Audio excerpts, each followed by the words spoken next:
ومن يضلل فلا هادي له أشهد أن لا إله إلا الله وحده لا شريك له وأشهد أن محمدا عبده ورسوله يا أيها الذين آمنوا اتقوا الله حق تقاته ولا تموتن إلا وأنتم مسلمون أما بعد فإن أصدق الحديث كتاب الله وخير الهدي هدي محمد صلى الله عليه وسلم وشر الأمور محدثاتها وكل محدثة بدعة وكل بدعة ضلالة وكل ضلالة في النار.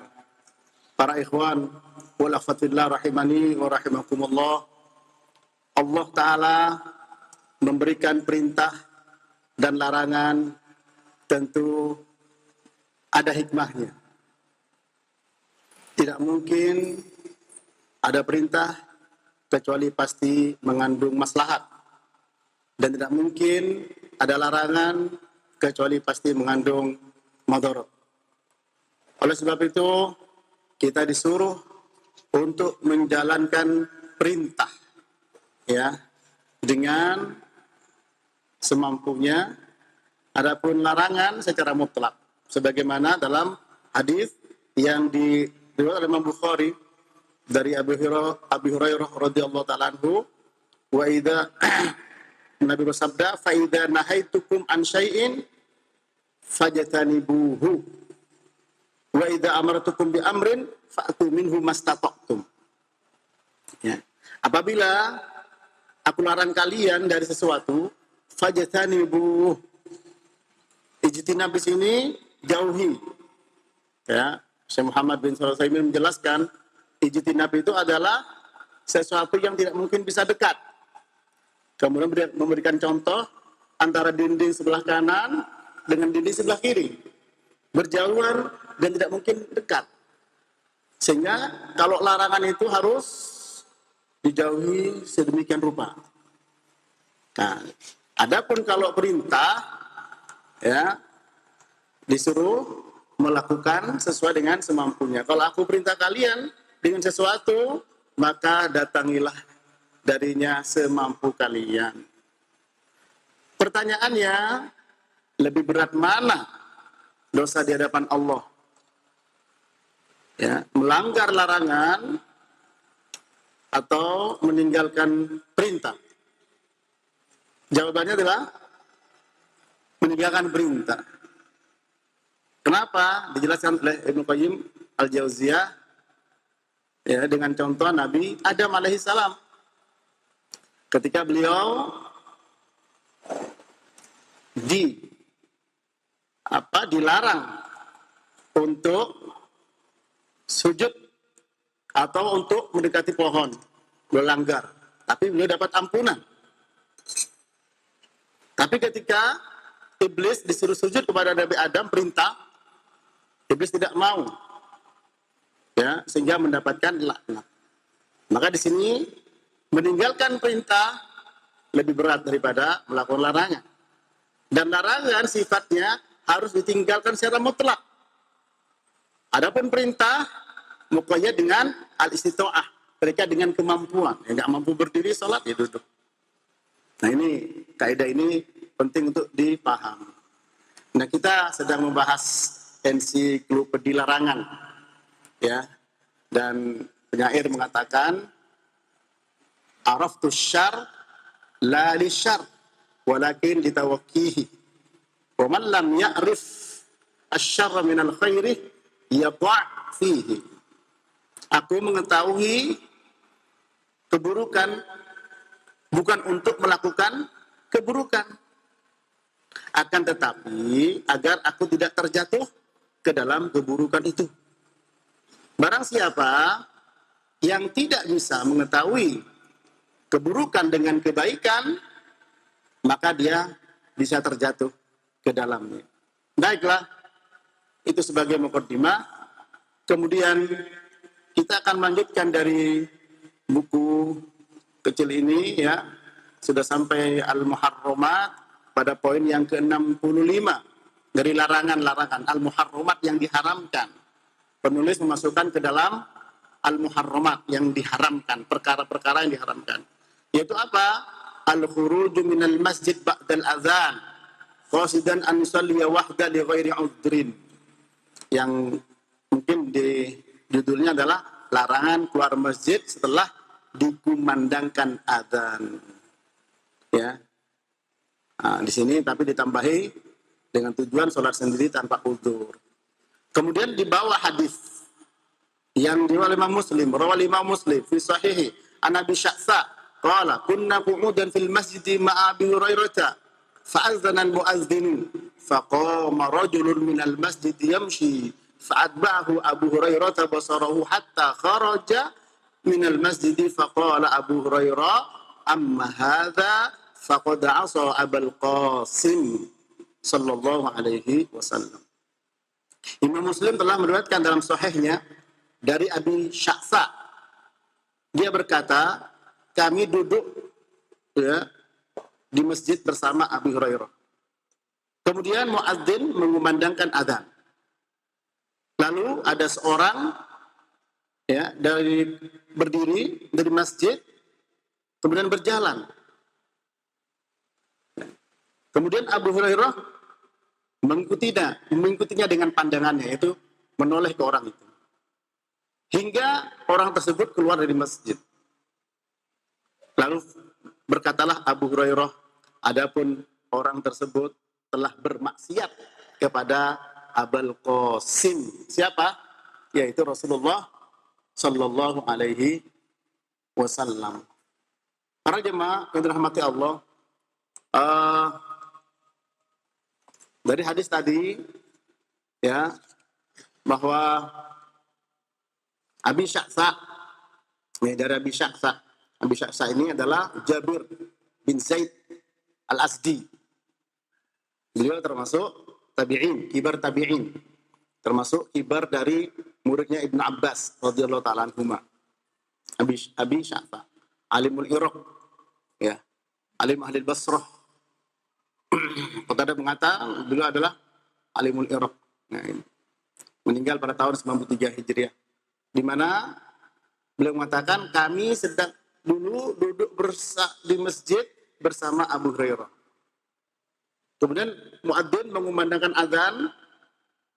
Lalu ada seorang yang berdiri di masjid berjalan. Abu Hurairah mengikutinya dengan pandangannya alias melihat dan menoleh orang itu. Hingga orang tersebut keluar dari masjid. Ternyata dia jalan keluar ke masjid. Apa kata Abu Hurairah? Adapun orang ini telah bermaksiat kepada Abul Qasim. Abul Qasim adalah kunyah Nabi Muhammad sallallahu alaihi wasallam. Tidak boleh kita menggunakan kunyah tersebut. Ya, hadis ini riwayat Imam Muslim. Ini yang pertama. Nah, kemudian kita lihat ada hadis yang kedua. Ya. Yaitu hadis Abi Hurairah. Adapun tadi hadis Abi Sya'sa juga disandarkan kepada Abi Hurairah. Ya, dengan jalan yang lain, riwayat yang lain. Di mana beliau mengatakan, amarona Rasulullah sallallahu alaihi wasallam idza kuntum fil masjidi fanudiya bis shalah fala yakhruj ahadukum hatta yusalliya. Rawahu Ahmad wal Baihaqi dan disahihkan Syalbani dalam Mishkatul Masabih. Yang artinya Rasulullah sallallahu alaihi wasallam amarona, memerintahkan kami.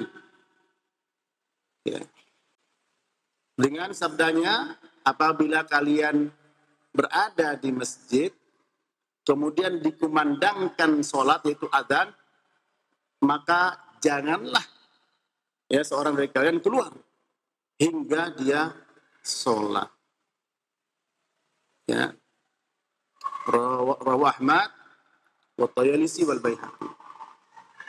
Yang ketiga juga hadis Abu Hurairah dari jalan yang lain. Ya. Bahwa Rasulullah sallallahu alaihi wasallam bersabda, "La yasma'un nida'a fi masjidi hadza, thumma yakhruju minhu illa li hajatin, thumma la yarji'u ilaihi illa munafiqun." Rawahu Tabrani dan disahihkan Al-Albani dalam silsilah Al-Hadits As-Sahihah nomor 2518. Tidaklah ya seorang mendengarkan adzan dikumandangkan di masjidku ini, ya, kemudian dia keluar darinya, kecuali ada keperluan, lalu dia tidak kembali ke masjid itu, kecuali dialah orang munafik. Ya, kecuali dia adalah orang munafik. Nah, hadis ketiga ini juga hadis Abi Hurairah. Kemudian para jemaah sekalian, pandangan ulama dalam masalah keluar masjid ternyata ada dua pendapat. Ya. Pendapat jumhur ulama, ya, Hanafiyah, Malikiyah, Syafi'iyah mengatakan makruh. Makruh. Jumhur ya. Ya, kalau dia keluar dari masjid tanpa ada udzur. Tanpa ada udzur. Apa dalilnya? Ya 3 hadis tadi. Tanpa ada udzur. Nah. Jadi di sini dibawa kepada hukum makruh. Allahu a'lam bishawab. Ya, karena memang sebagian pendapat mengatakan bahwa sholat berjamaah mungkin tidak wajib bagi dia. Ya, dengan dalil yang sering kita dengar, ada seorang yang datang kepada Nabi, ya, dia orang Badui, Ahlun Najat, ya, Khairur Ras, Yisma, Dawi Sautihi, wala yafqah ma yaqul. Ada orang yang rambutnya acak-acakan, dia ngomong tapi pembicaranya tidak bisa dipahami. Hatta dana, kemudian dekat orang Nabi, ya, lalu dia bertanya tentang Islam. Idza huwa yas'alu al-Islam, tanya tentang Islam. Faqala Rasulullah sallam, khamsu salawatin fil yaumi wal lailah. Kewajiban salat 5 waktu sehari semalam. Ya, faqala hal alayya ghairuha, apakah ada selainnya?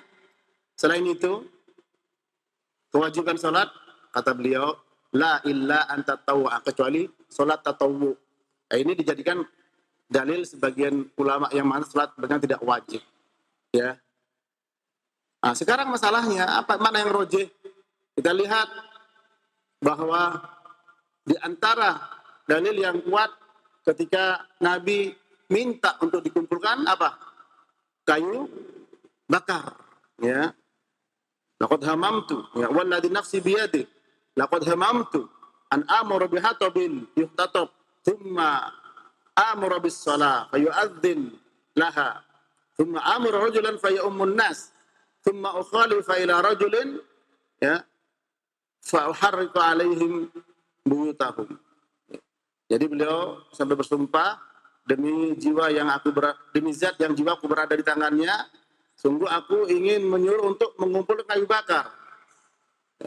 Lalu dikumpulkan, kemudian aku suruh sholat azan.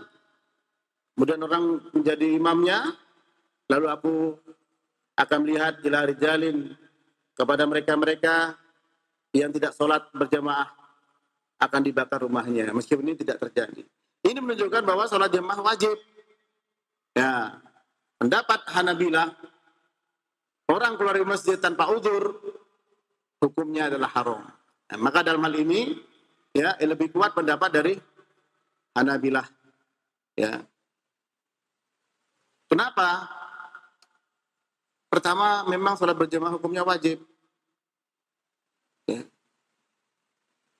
Bahkan ketika ada orang buta saja, ketika minta uzur pada Nabi, beliau apa? Sempat memberikan uzur. Setelah itu beliau bertanya, hal sami'tan nida, kamu dengar adzan? Iya. Fa'ajib. Kalau gitu datang ke masjid salat jamaah. Ya alhamdulillah. Ya, salat berjamaah sekarang sudah ramai di masjid-masjid. Nah sekarang bagaimana dengan orang yang keluar dari masjid tanpa ada uzur? Maka pendapat Hanabilah ini juga oleh ulama pada zaman dahulu, Ibnu Hazm, zaman sekarang Syekh bin Baz, Syekh Muhammad bin Shalih Al-Utsaimin, Syekh Albani, ya sama beliau mengambil hukumnya haram dengan dalil yang sama, 3 hadis tadi. Dan betul secara zahir. Ya. Yang pertama, hadis dari Abi Sya'sa yang mengatakan kami di masjid bersama Abu Hurairah, lalu adzan, lalu ada orang keluar berdiri, berjalan, Abu Hurairah mengikuti dengan pandangannya, ternyata dia keluar masjid. Abu Hurairah mengatakan, amma hadza faqad aso Abul Qasim.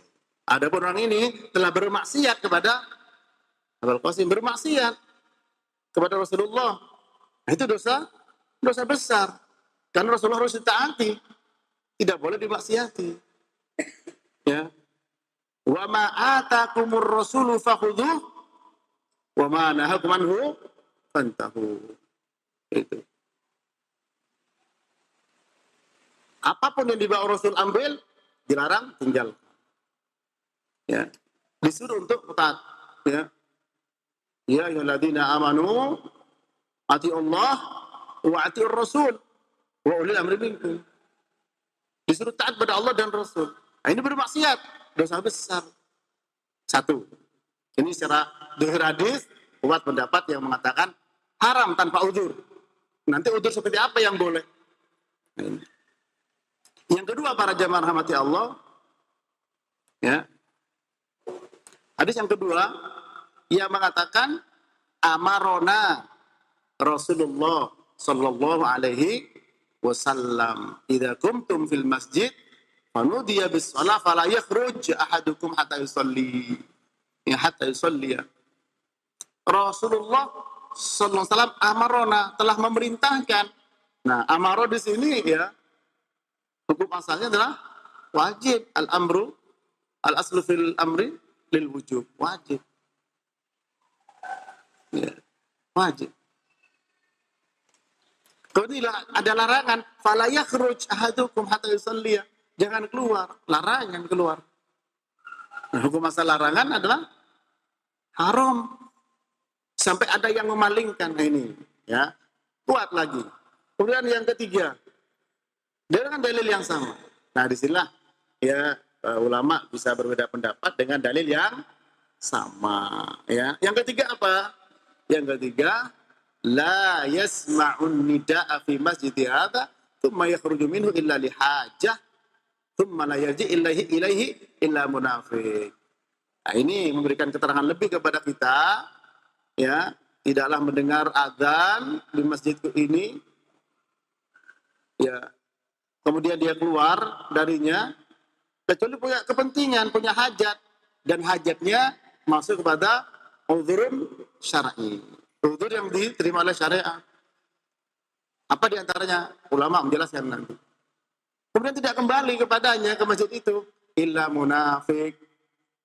Nah, di sini disebut dengan munafik, ya, illa munafik. Nah, oleh sebab itu, kuatlah pendapat yang mengatakan hukumnya haram. Pertama disebut bermaksiat kepada Rasul. Yang kedua, Rasulullah merintahkan untuk tidak keluar, melarang keluar. Kemudian yang ketiga disebut seorang munafik kalau tidak kembali. Bagi siapa yang tidak punya hajat. Nah, demikian disebut oleh Al-Imam At-Tirmidzi, kata beliau, wa ala hadzal amal inda ahli ilm min ashabin nabi sallallahu alaihi wasallam wa man ba'dahum. Begitulah yang diamalkan oleh para ahli ilm dari kalangan sahabat Nabi sallallahu alaihi wasallam dan setelah mereka, para tabi'in. Yaitu apa? Allah yakhruju ahadun minal masjid ba'dal adzan. Jangan keluar dari masjid setelah adzan illa min udrin, kecuali punya uzur. Seperti apa? An yakuna ala ghairi wudu. Ya, seperti belum wudu. Atau amrin la budda min, atau perkara yang memang harus dia keluar. Kalau Syekh Utsaimin ketika ditanya masalah itu memberikan beberapa contoh. Ya. Kalau tempat duduknya di dalam, jangan keluar. Biar tidak biasa sehingga dicontoh oleh orang lain. Kalau memang tempat duduknya di luar, kemudian dia memang tujuan untuk wudhu, masuk lagi, gak masalah. Atau tempat duduk di luar, dia pulang untuk mungkin bangunin keluarganya, terus sholat, atau ngasih tahu keluarga itu sholat, lalu balik lagi, gak ada masalah. Nah, ada lagi, dia keluar untuk sholat di masjid lain. Karena mungkin ketemu sama orang, berarti ada uzur, maka itu dibolehkan. Namun kalau tempat wudhunya di dalam, habis wudhu jangan keluar. Ya itulah keterangan para ulama dalam masalah tersebut. Ya intinya kalau memang tidak ada urusan di situ. Kemudian juga beliau memberikan penjelasan, yaitu Syekh Muhammad bin Utsaimin, seandainya dia itu ikut acara, entah kajian, kemudian dia tahu imamnya mungkin lahan atau tidak akro, masjid lain imamnya lebih akro, karena dalam hadis ya ummun nas akrohum kitaban, yang jadi imam adalah akro lebih banyak hafalannya, lebih bagus bacaannya, lalu dia salah di situ. Nah, itu juga termasuk ada uzur dibolehkan. Nah, yang dimaksud di sini adalah kalau dia keluar kemudian sholat sendiri. Ya, kalau dia keluar sholat sendiri. Nah ini para jamaah yang dirahmati Allah SWT, begitu para ulama membahas terkait dengan masalah tersebut. Selanjutnya, ya jadi atau sebelum saya lanjutkan dengan beberapa poin yang terkait dengan larangan yang tidak boleh dilakukan di masjid, ya karena pembahasan kita adalah temanya tadi, saya berikan keterangan ulang, ya kalau orang itu keluar dari masjid tanpa ada uzur syar'i, termasuk uzur syar'i ya wudu di luar, gitu banyak di luar, ya masuk lagi dia juga di luar. Kemudian juga bangun keluarganya atau nyuruh keluarga untuk sholat. Atau juga ingin ketemu karena mendesak, harus ketemu orang di masjid sana. Sementara dia ketika ada kegiatan di sini sudah adzan, itu boleh, ada uzur syar'i. Ya, tapi kalau sudah adzan keluar sholat sendiri di rumah, nah ini tidak boleh. Ya, hukumnya adalah yang rojih haram. Selanjutnya apalagi yang tidak boleh di masjid ini? Saya tambahkan 3 poin ya sesuai dengan kemampuan saya ya mencari keterangan-keterangan tersebut. Yang kedua, larangan ya makan bawang, dan yang karena ada ilahnya. Ilahnya karena bau. Berarti selain bawang jengkol ya atau petik yang menimbulkan bau, ya sebagaimana hadis Jabir bin Abdullah radhiyallahu anhu qala naha Rasulullah sallallahu alaihi wasallam an aklil basal ya, wal kurrasi fa ghalabatna al hajatu fa akalna minha faqala man akala min hadhihi syajarah al khabithati fala yaqrabanna masjidana fa innal malaikata tata'azza mimma yata'azza minhun nas. Ini penting bagi kita. Rasulullah sallallahu alaihi wasallam melarang makan bawang. Ya. Wal kurras itu ya sejenis tumbuhan yang menimbulkan bau yang tidak enak. Tapi kita perlu makan. Nah, larangan di sini bukan larangan haram dimakan, ya halal. Tapi larangannya kalau makan itu, ya barang siapa yang makan tumbuhan yang jelek ini disebut khabithah karena baunya, bukan masalah haram hukum makan itu. Ya. Berarti di sini kalau dilarang ya makruh sebenarnya, bukan larangan haram. Ya karena makan nasi kebuli juga ada bawang bombay. Kalau nggak pakai itu nggak enak. Ya. Nah, cuman ketika masuk masjid, nah beliau mengatakan jangan dekat-dekati masjid kami. Karena sesungguhnya para malaikat yata'azza mimma yata'azza minhun nas. Malaikat pun akan merasa terganggu sebagaimana manusia merasa terganggu. Nah, dari hadis ini ulama juga menjelaskan makan bawang itu makruh. Ya kalau dia bukan haram, tapi larangannya kalau makan bawang itu dibawa ke masjid, dia tidak bersih-bersih. Ya. Apa ilatnya? Masjid tempatnya malaikat. Fa innal malaikata tata'azza. Ya kita kumpul begini ya, kita berharap malaikat mengelilingi kita. Majtama'a qaumun fi baitin min buyutillah yatluna kitaballah wa yatadarasunahu bainahum illa nazalat alaihimus sakinah wa ghasyiyatuhumur rahmah wa hafathumul malaikah wa dzakarahumullahu fiman 'indah. Ya. Tidaklah berkumpul satu kaum di rumah Allah, yaitu masjid. Mereka membaca kitabullah, turun ketenangan, kedamaian, diliputi rahmat, dikelilingi oleh para malaikat. Dan disebut namanya di sisi Allah SWT. Bahkan ketika baca Quran, malaikat mendekat sampai ke mulut kita. Ya. Bismillah.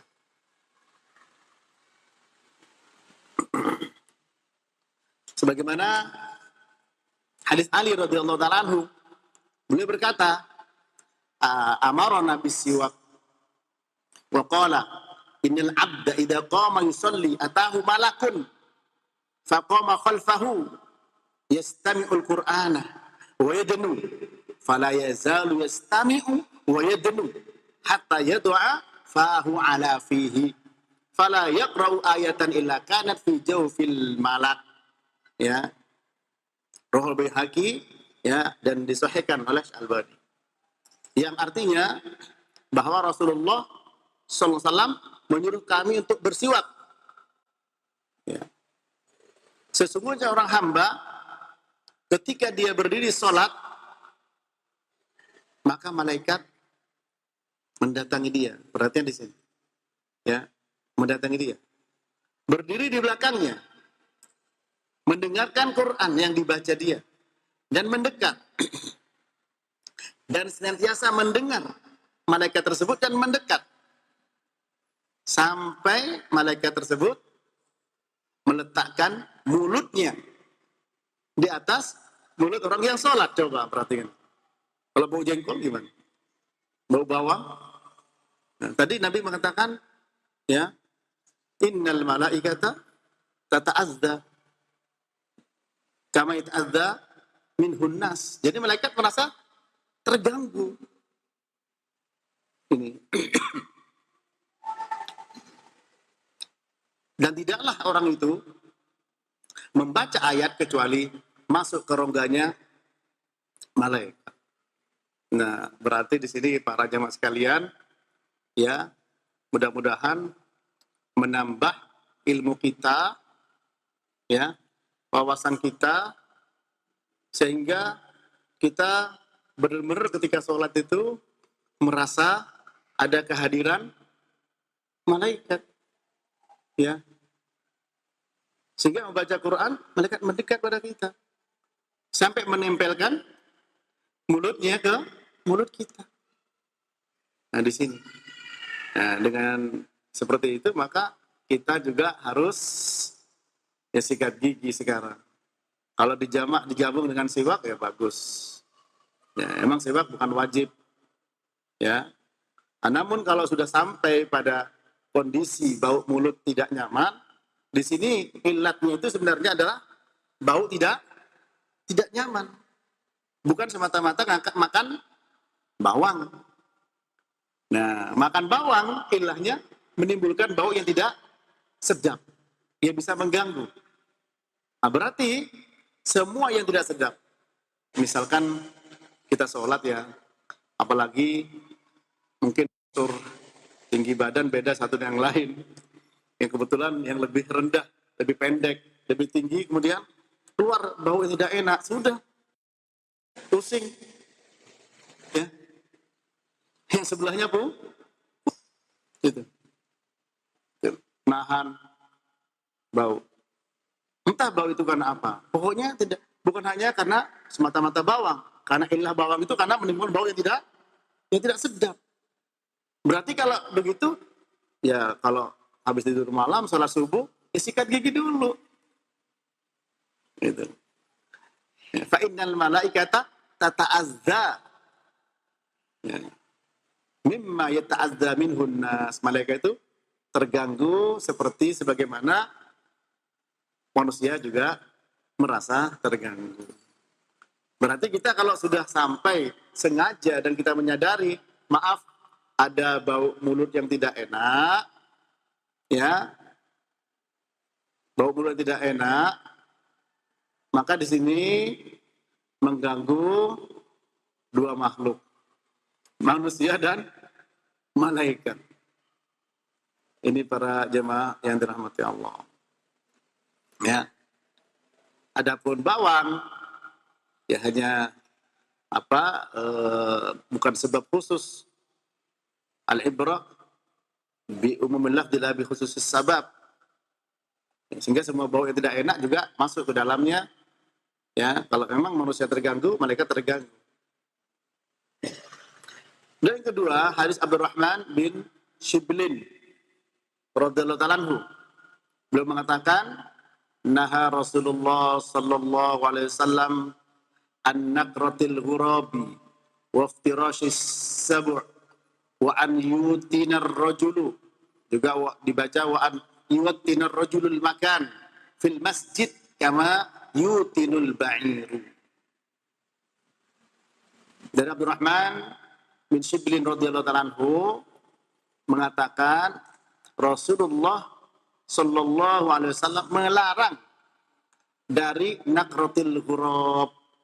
Nakratil ghurab itu adalah al-ghurab, burung elang yang menggali lubang di tanah. Cepat tidak dia galinya? Nah, itu. Artinya tidak boleh sholat seperti itu, sehingga tidak khusyuk. Ya. Waftirasis sabu'. Iftirasis sabu' itu adalah binatang buas yang kalau dia itu duduk, tangannya nempel begini. Kalau kita sujud, nggak boleh tangan nempel, harus jauh. Nah, yang ketiga sebagai syahid, wa an yutinar rajulu atau wa an yuwattinar rajulu al-makan. Melarang seseorang untuk mengambil tempat fil masjid. Hanya tempat khusus di masjid. Nggak mau pindah-pindah. Ya, kama yutinul ba'ir, seperti onta ketika dia menempati tempatnya. Onta itu menempati tempatnya tidak berubah-berubah. Ya, kalau di situ saja. Nah, kita juga dilarang ini di masjid untuk mengambil tempat khusus. Ya. Tempat khusus. Kecuali orang berebut sop pertama, berebut dekat dengan imam, itu ada berebut di sop yang paling di sebelah kanan imam, itu memang ada dalil khusus. Tapi kalau dia, saya mau sholatnya selalu di pojok situ misalnya, ya. Tanpa ada tujuan lain, cuman khusus di situ. Nah, ini larangan tersebut. Ya, apa hikmahnya? Agar banyak tempat-tempat yang dipakai oleh kita, oleh dia untuk sujud. Gitu. Di sana saya sujud, di sini sujud, di sini. Tapi kalau ingin mendekat kepada imam ada sunnahnya. Kemudian juga sop pertama ada dalilnya. Kemudian di sebelah kanan sop juga ada dalilnya. Nah, itu lain lagi.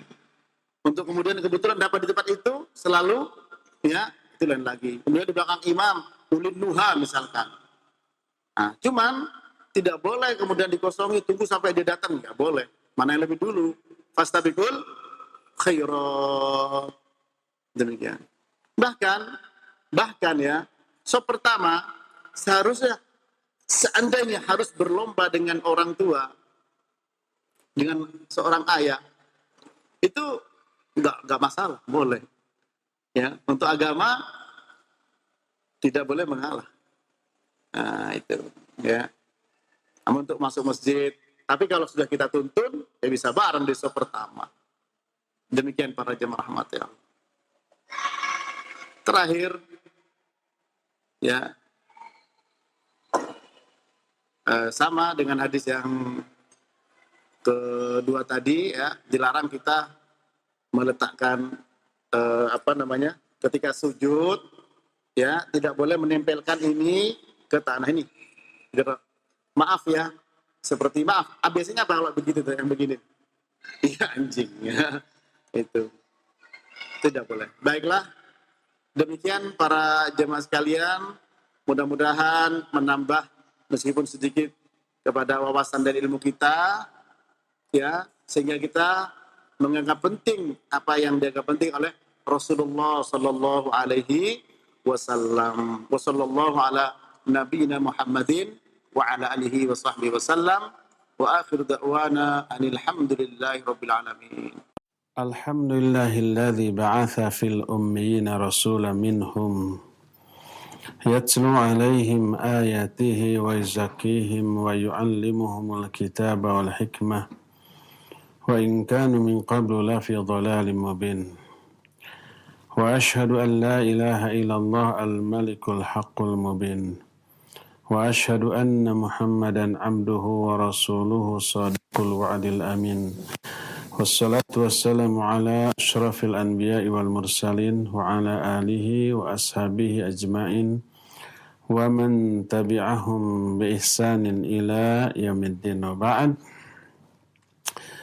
Para pendengar radio Roja Cilengsi di mana saja Anda berada, Roja Lampung, Roja Palembang, Roja Tanjung Pinang, Roja Pontianak, Roja Berau, Roja Kendari, Roja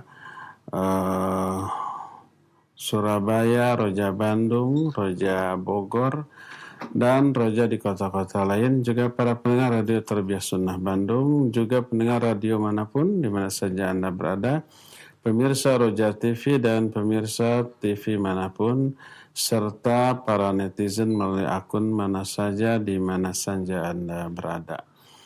Alhamdulillah, kembali kita berjumpa melanjutkan kajian kitab Al-Irsyad ila Sahihil I'tiqad. Kita sudah selesai membahas tentang rukun iman yang 6.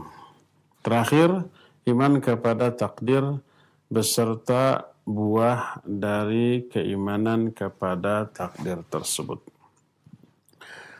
Setelah kita selesai menjelaskan tentang penjelasan rukun iman yang 6, di dalamnya ada isyarat bahwa wajib bagi setiap muslim mengaplikasikan seluruh keimanan terhadap rukun iman yang 6 itu, salah satunya dalam bentuk bermualah, berkasih sayang, menunjukkan loyalitas, kesetiaan kepada yang seakidah, kepada sesama muslim. Dan rukun iman yang 6 tersebut menjadi dasar bagi kita dalam hal mencintai atau membenci. Maka wajib bagi setiap muslim mencintai ahlu tauhid dan bermualah dengan mereka, berkasih sayang dengan mereka, menunjukkan loyalitas persaudaraan dengan mereka, dan membenci perbuatan syirik serta kufur, membenci orang-orang yang terjerumus ke dalam perbuatan syirik dan kufur serta memusuhi mereka. Dan inilah millah atau prinsip beragamanya Nabi Ibrahim dan orang-orang yang menyertainya. Dan demikianlah kita semuanya diperintahkan. Diperintahkan untuk mengikuti Ibrahim dan orang-orang yang menyertainya dalam beragama. Sebagaimana firman Allah Azza wa Jalla dalam surah Al-Mumtahanah ayat yang keempat. Allah Subhanahu wa Ta'ala berfirman di ayat tersebut, "Qad kanat lakum uswatun hasanatun fi Ibrahim walladzina ma'ah idh qalu liqaumihim inna bura'um minkum wa mimma ta'buduna min dunillah kafarna bikum wa bada bainana wa bainakumul adawatu wal baghdha hatta abadan hatta tu'minu billahi wahdah. Kata Allah, sungguh telah ada bagi kalian. Kalian maksudnya kita umat Islam. Telah ada bagi kita sebagai umat Islam contoh yang baik dalam pribadi Ibrahim dan orang-orang yang menyertainya. Ketika mereka berkata kepada kaumnya ini penyembah berhala. Kata mereka, kami berlepas diri dari kalian. Berlepas diri dari apa-apa yang kalian sembah selain Allah. Kami kufur kepada kalian. Dan telah nyata permusuhan dan kebencian antara kami dan kalian selama-lamanya. Abadan. Sampai kalian beriman hanya kepada Allah saja.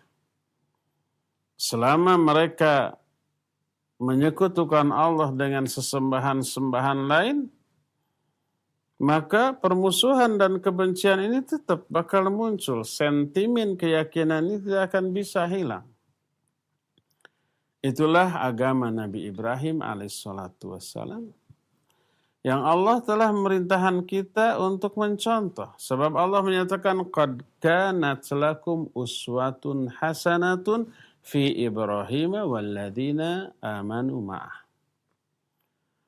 Kata Allah, telah ada contoh bagi kalian dalam pribadi Ibrahim dan orang-orang yang menyertainya. Contoh di dalam hal menunjukkan permusuhan kebencian dengan orang-orang yang menduakan Allah dalam hal ibadah. Dan ini pula inti dari agama Nabi kita Muhammad sallallahu alaihi wasallam. Agama Islam ini melarang keras menjadikan orang kafir, orang musyrik, orang beda agama sebagai orang terdekat, orang yang saling mencintai dengan kita, mendukung, berloyalitas dengan kita, dilarang keras. Allah berfirman dalam banyak ayat, di antaranya Al-Maidah ayat 51 yang sempat viral beberapa tahun yang lalu. Allah menyatakan, ya ayyuhalladzina amanu la tattakhidul yahuda wan nasara awliya'a ba'duhum awliya'u ba'd wa man yatawallahum minkum fa innahu minhum innallaha la yahdil qaumadh dhalimin. Hai orang-orang yang beriman, jangan kamu ambil orang Yahudi dan Nasrani sebagai para wali bagi kalian. Wali itu mencakup banyak makna, termasuk yang dicintai, yang dikasihi, termasuk pemimpin, pelindung, ya. Kalau orang yang dikasihi, yang dicintai saja, yang tidak mengatur kehidupan kita, tapi mempengaruhi, sudah terlarang. Apalagi pemimpin yang punya wewenang kekuasaan untuk mengatur kehidupan dunia kita, bahkan agama kita. Lebih terlarang lagi. Ba'duhum awliya'u ba'd. Sebagian mereka menjadi wali, pemimpin, kekasih bagi yang lainnya. Wa may yatawallahum. Siapa yang menjadikan mereka sebagai pemimpin, sebagai orang yang dikasihi, fa innahu minhum. Orang itu termasuk golongan mereka. Dan Allah tidak akan memberikan hidayah kepada kaum yang zalim. Ini merupakan larangan pengharaman bermualah kepada ahlul kitab secara khusus. Ahlul kitab itu Yahudi dan Nasrani. Bagaimana dengan orang kafir di luar Yahudi dan Nasrani? Ada larangan bermualah, berloyalitas, berkasih sayang dengan orang kafir secara umum. Seperti yang Allah terangkan dalam surah Al-Mumtahanah ayat yang pertama. Ya ayyuhalladzina amanu la tattakhidhu aduwwi wa aduwwakum awliya. Hai orang-orang yang beriman, jangan kamu ambil musuhku dan musuh kalian sebagai para wali, sebagai para pemimpin, orang-orang terdekat, orang-orang yang dikasihi. Bahkan pengharaman ini pun berlaku sekalipun orang kafir itu orang terdekat kita secara nasab. Ayah kita, kakak kita, adik kita, paman kita, kakek kita. Kalau tidak seakidah nggak boleh bermualah. Berkasih sayang. Tidak boleh menunjukkan loyalitas. Allah menyatakan dalam surah At-Taubah ayat 23. Kata Allah Azza wa Jalla, Ya ayyuhalladzina amanu. La tattakhidhu aba'akum wa ikhwanakum awliya'a in istahabbul kufra 'alal iman wa man yatawallahum minkum faulaika humudz zalimun. Hai orang-orang yang beriman, jangan kalian jadikan bapak-bapak kalian, saudara-saudara kandung kalian sebagai para wali. Bisa berarti pemimpin, bisa berarti orang yang dikasih. Kalau mereka lebih menyukai kekufuran daripada iman. Siapa yang bermualah kepada mereka di antara kalian, maka merekalah orang-orang yang zalim. Jadi kalau iman, akidah yang benar sudah tertancap, nggak akan ada kasih sayang. Dengan orang-orang yang berbeda akidah sekalipun itu orang tua sendiri, orang terdekat sendiri secara nasab. Coba perhatikan ayat berikut yang terdapat dalam surah Al-Mujadilah ayat yang ke-22 atau ayat yang terakhir di surat itu. Allah menyatakan, La tajidu qauman yu'minuna billahi wal yawmil akhir yuwadduna man hadallaha wa rasulah walau kanu aba'ahum aw abna'ahum aw ikhwanahum aw ashiratahum. Kata Allah, kamu tidak akan menemukan satu kaum yang beriman kepada Allah dan hari akhir menunjukkan rasa kasih sayang kepada orang yang menentang Allah dan Rasul-Nya. Sekalipun mereka itu bapak-bapaknya sendiri, anak-anaknya sendiri, saudara-saudara kandung, atau keluarga-keluarga mereka. Nggak akan ada. Kalau imannya benar.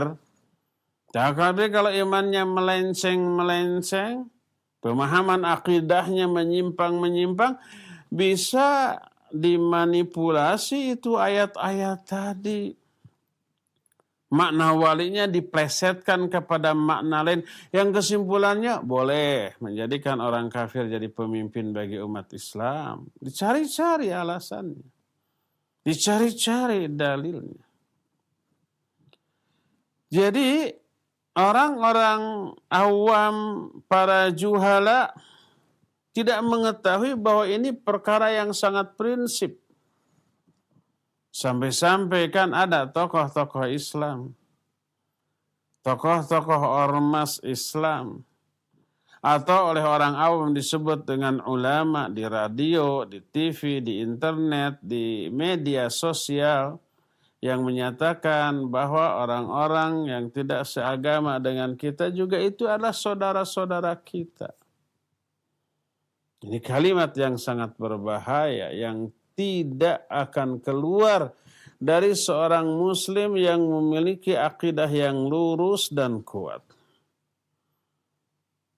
Orang yang disebut saudara itu berdasarkan iman, berdasarkan akidah. Dan di antara kaidah yang ditetapkan dalam masalah akidah, para ulama menyatakan man lam yukaffiril musyrikin aw syakka fi kufrihim aw sahaha madhhabahum fahuwa faqad kafar. Siapa orang yang tidak menganggap kafir kepada orang musyrik atau ragu kepada kekafiran orang musyrik atau membenarkan madhab mereka, orang ini kufur. Ada orang musyrik menyembah kepada selain Allah. Mereka menyembah Allah tapi juga menyembah kepada selain Allah. Sesembahannya lebih dari satu. Kepada Allah nyembah, kepada selain Allah nyembah musyrik. Kufur itu. Siapa yang tidak menganggap kufur kepada orang musyrik atau ragu kepada kekafiran mereka atau membenarkan mazhab mereka, orang itu kufur. Sebagaimana mungkin kita sering bahas dalam kitab Nawaqidul Islam. Nawaqidul Islam itu artinya perkara-perkara yang membatalkan keislaman seseorang. Di antaranya adalah tidak menganggap kafir kepada orang musyrik atau orang-orang yang nyata-nyata kekafirannya atau ragu. Orang musyrik itu kafir enggak ya? Yahudi itu kafir enggak ya? Nasrani itu kafir enggak? Pendeta mereka kok baik-baik ya? Saya ragu kalau mereka kafir. Enggak boleh. Nyata-nyata menyembah kepada selain Allah. Hanya karena kemuliaan akhlak secara sosial ragu kepada kekafiran mereka. Itu bisa terjerumus ke dalam kekufuran dan bisa batal keislamannya. Allah Azza wa Jalla pun telah mengharamkan bermualah dengan orang-orang kafir secara umum sebagai musuh-musuh akidah Islamiyah, dan sebagai lawannya Allah mewajibkan kita semua untuk berkasih sayang, cinta mencintai, menunjukkan loyalitas, ta'awun atau kerjasama dalam kebaikan dan takwa dengan sesama muslim. Ini cinta hakiki. Cinta hakiki itu cinta karena Allah. Cinta karena Allah itu mencintai apa-apa yang Allah cintai atau siapapun yang Allah cintai. Mencintai para nabi, para rasul, mencintai para sahabat nabi, mencintai para ulama, para sholihin, mencintai sesama muslim. Cinta kepada sesama muslim itu wujud nyata dari iman loh. Sedangkan iman kuncinya masuk surga. Bersabda Rasul sallallahu alaihi wasallam dalam hadis sahih riwayat Bukhari dan Muslim, la tadkhulul jannah hatta tu'minu wa la tu'minu hatta tahabu.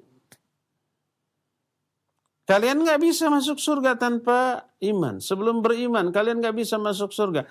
Dan kalian tidak dikatakan beriman sebelum kalian saling mencintai. Saling mencintai ini wujud nyata dari adanya iman. Innamal mu'minuna ikhwah. Sesama mukmin itu hanyalah bersaudara. Bukti persaudaraan itu adanya cinta dengan sesama mukmin. Cinta itu wujud nyata dari iman. Iman ini kunci masuk surga. Maka Allah tegaskan dalam Al-Quran dengan berbagai macam ungkapan penegasan agar kita ini menunjukkan rasa cinta dan kasih sayang, loyalitas kepada sesama muslim.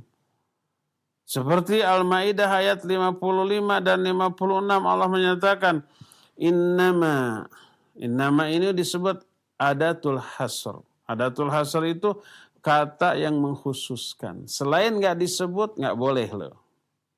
Hanya, makanya dalam bahasa Indonesia disebut hanya. Hanya itu apa? Pengkhususan, ya enggak?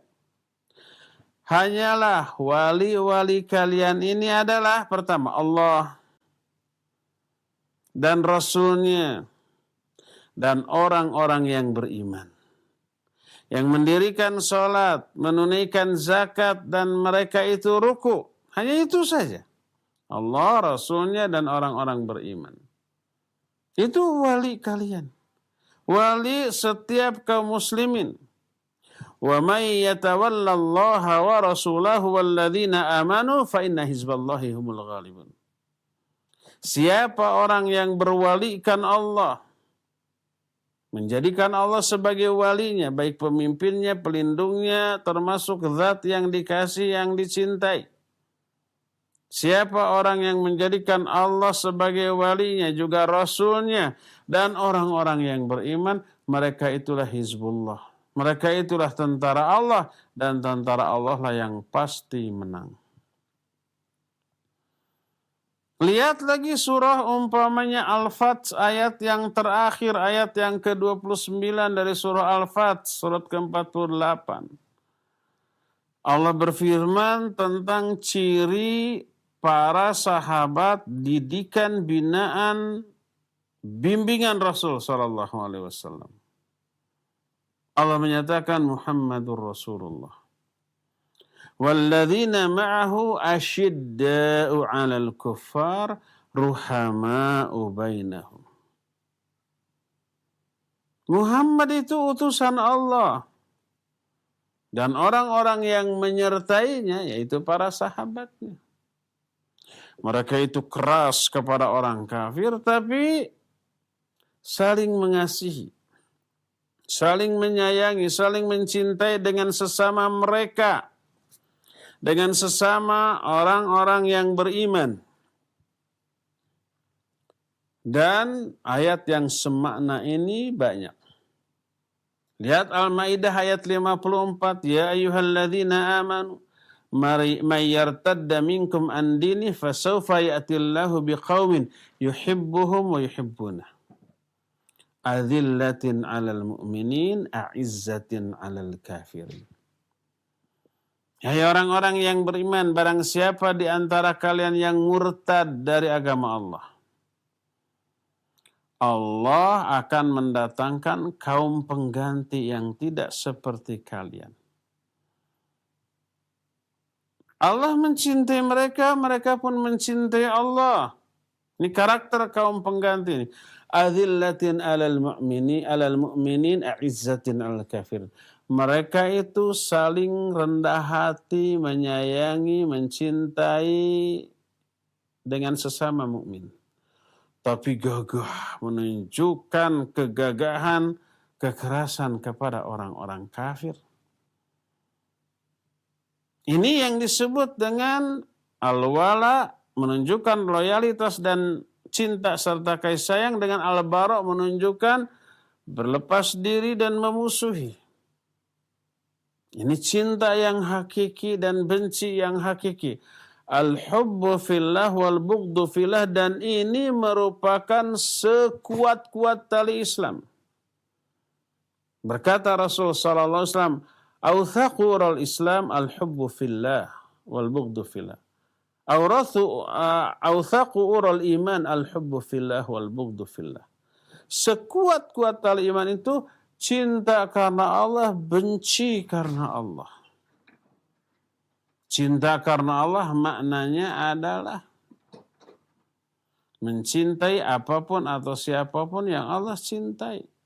Tadi para nabi, para sahabat, para ulama, orang-orang soleh, termasuk sesama mukmin. Mencintai tempat seperti masjid, rumah Allah, apalagi Masjidil Haram, Masjid Nabawi. Mencintai tempat-tempat ibadah. Mencintai waktu-waktu tertentu, bulan Ramadan, kedatangannya amat sangat ditunggu oleh seorang muslim yang imannya benar. Lailatul Qadar apalagi. Membenci karena Allah juga membenci orang-orang yang Allah benci, orang kafir, orang musyrik serta perbuatannya. Membenci tempat-tempat maksiat dan seterusnya. Itu yang dimaksud dengan cinta karena Allah, benci karena Allah. Cinta dan bencinya bukan karena hawa nafsu kita, tapi karena Allah Subhanahu wa ta'ala. Orang-orang mukmin adalah saudara dalam beragama dan dalam berakidah, sekalipun nasabnya berjauhan, tempat tinggalnya berjauhan, bahkan waktu hidupnya berjauhan. Antara kita dengan para ulama, para imam madhab yang 4, yang agung seperti Imam Abu Hanifah, Imam Malik, Imam Syafi'i, Imam Ahmad, kita jauh dari segala segi, tempatnya jauh. Kita mah di sini, mereka di Timur Tengah. Zamannya juga jauh, kita mah di abad ke berapa? Abad ke 21, mereka mah berada di abad kedua Hijriyah. Berada di abad kedua. Kita abad ke-15 ya. Lebih dari 1000 tahun jarak antara kita dengan mereka. Demikian juga para ulama yang lain. Dari segi nasab kita jauh dengan mereka. Tapi mereka mukmin, kita mukmin, wajib kita mencintai mereka. Apalagi dengan para sahabat. Sebagai mata rantai yang tidak bisa tidak harus ada untuk bisa sampainya Islam ke kita. Tanpa melalui para sahabat dan para ulama, Islam nggak akan sampai kepada kita. Wajib kita mencintai mereka. Sekalipun jauh hubungan nasabnya, jauh juga waktu hidupnya, jauh juga tempat hidupnya, jauh segala-galanya.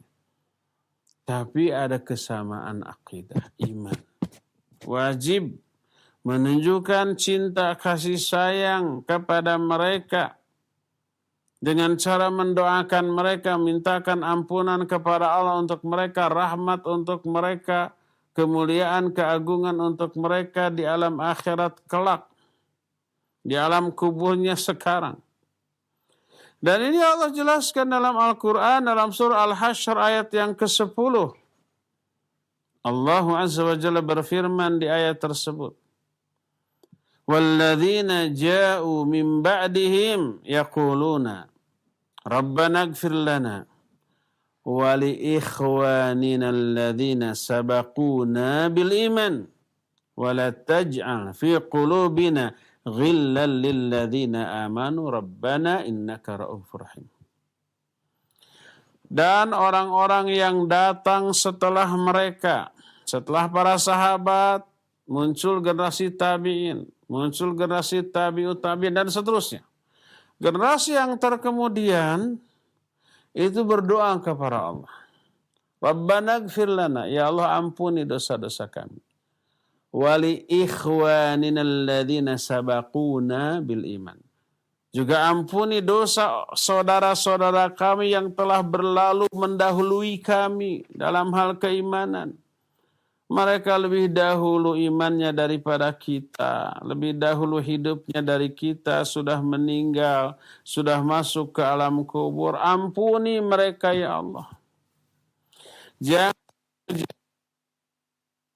dengki kepada orang-orang yang beriman, baik yang sudah mati ataupun yang masih hidup. Jangan sampai ada rasa dengki ini dalam hati. Rabbana ighfir lana,